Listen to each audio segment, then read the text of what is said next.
भैया हम उन्हीं लोगों से जानना चाह रहे हैं कि ऐसी कौन सी विपत्ति आ गई कि अचानक से 12 जनपद को खाली कराना पड़ा। दिल्ली में बहुत सारे बंगले होंगे जो खाली पड़े होंगे, फिर भी उनको रहने का कोई लालच नहीं था और उन्होंने कहा था कि भाई हम इंटाइटल नहीं हैं इस बंगले के, हम बंगला खाली करेंगे। लाल कृष्ण आडवाणी जी किस हैसियत से सरकारी बंगले में है? आदरणीय मुरली मनोहर जोशी जी किस हैसियत से सरकारी बंगले में है?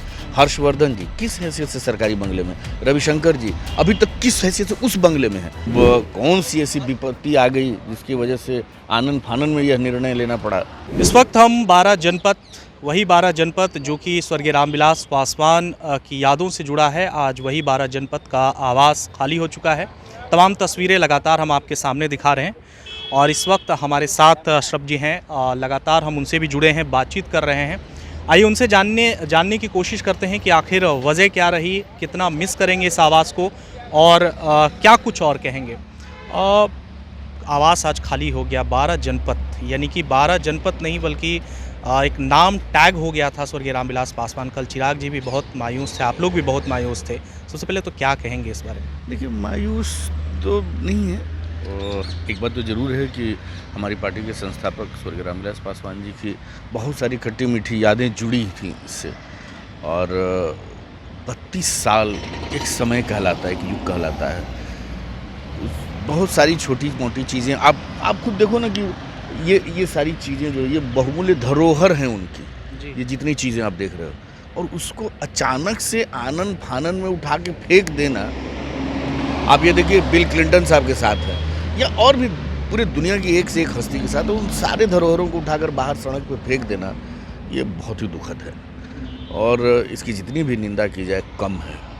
परिस्थिति क्यों ऐसे उत्पन्न हुई ये नहीं समझ में आ रहा है, हम लोग के समझ से परे है। अभी लगातार भाई हमारी पार्टी के राष्ट्रीय अध्यक्ष उन्होंने कहा है कि इस आवास में नहीं रहना था उनको, वो इंटाइटल नहीं थे।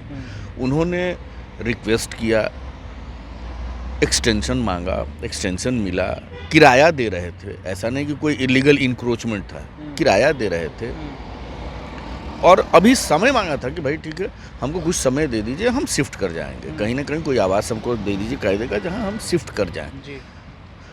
बात भी हुई थी, अचानक से ये एकदम आनन फानन में आना और आकर सारा सामान निकाल करके फेंक देना बाहर सड़क पर, ये दुखद भी है और आश्चर्यजनक भी है।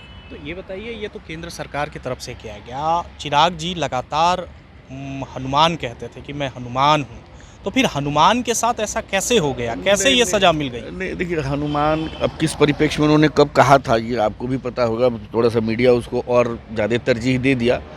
लेकिन ये बात सही है कि देश के प्रधानमंत्री नरेंद्र मोदी जी से उनके संबंध अच्छे थे, अच्छे हैं।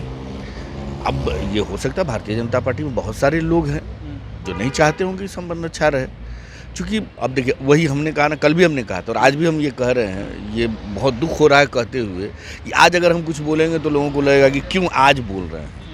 भैया हम उन्हीं लोगों से जानना चाह रहे हैं कि ऐसी कौन सी विपत्ति आ गई कि अचानक से 12 जनपद को खाली कराना पड़ा। दिल्ली में बहुत सारे बंगले होंगे जो खाली पड़े होंगे और बहुत सारे लोग हैं जो इलीगल रह रहे हैं।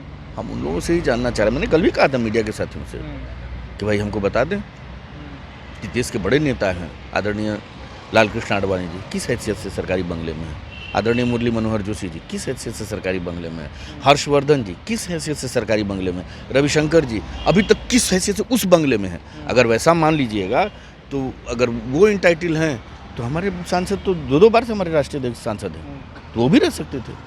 फिर भी उनको रहने का कोई लालच नहीं था और उन्होंने कहा था कि भाई हम इंटाइटल नहीं हैं इस बंगले के, हम बंगला खाली करेंगे। एक समय हमको आप दे दीजिए कि हम खाली कर सके, कम से कम ये दुर्दिन तो ना आए, ये स्थिति तो न उत्पन्न हो, इसके लिए उन्होंने कहा था। लेकिन अब कौन सी ऐसी विपत्ति आ गई जिसकी वजह से आनन फानन में यह निर्णय लेना पड़ा, ये हम लोग के समझ से परे है।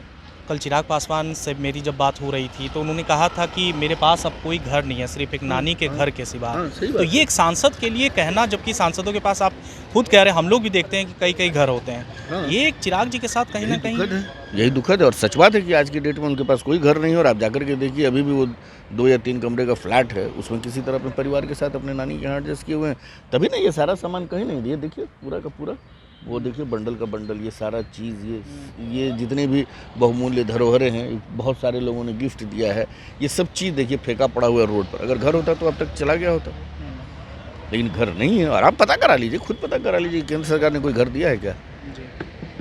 इस स्थिति में 2-2 बार के सांसद, एक पार्टी के राष्ट्रीय अध्यक्ष, और सबसे बड़ी बात कि देश में कौन व्यक्ति है जो आदरणीय रामविलास पासवान जी को नहीं जानता है, या उनके किए गए कार्यों को नहीं जानता, उनके योगदान को नहीं जानता है। अभी कोरोना जैसे वैश्विक महामारी में उन्होंने गरीबों के दरवाजे तक अनाज पहुंचाया, कौन नहीं जानता है? और आपको बताएं, दुखद है, इसी लेन में आगे बढ़िए, लंबी फहरिस्त है स्मारक स्थल की। तो देश के दलित नेता का स्मारक स्थल नहीं बन सकता क्या? देश में क्या अभी भी दलितों को सम्मान के साथ जीने का हक नहीं है? करना क्या चाहते हैं? प्रतिमा भी लगी हुई है अंदर, खुद चिराग पासवान और आप लोग मिल करके लगाए थे।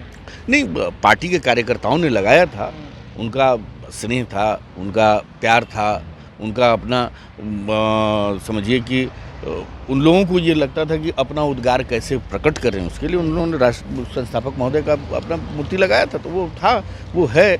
अब उसको भी देखिए, पता नहीं केंद्र सरकार या जो लोग बैठे हुए हैं उन लोगों को भी वो नागवार ही गुजरेगा। चलिए, बहुत बहुत शुक्रिया बातचीत करने। शुक्रिया बहुत। देखिए, साफ तौर पर लाजमी है कि जब 30 साल से कोई व्यक्ति घर पर रहता है और उस घर को अचानक से खाली करना पड़ जाता है, और जो तस्वीरें लगातार हम आपके सामने रख रहे थे, और उसका जिक्र भी अशरफ अंसारी ने किया है कि बहुत दुखद बात है, लेकिन फिर भी हम संघर्ष करते रहेंगे। फ़िलहाल मामला जो कुछ भी हो, लगातार तस्वीरें हम आपके सामने लाते रहेंगे। दिल्ली से देवाशीष कुमार की रिपोर्ट।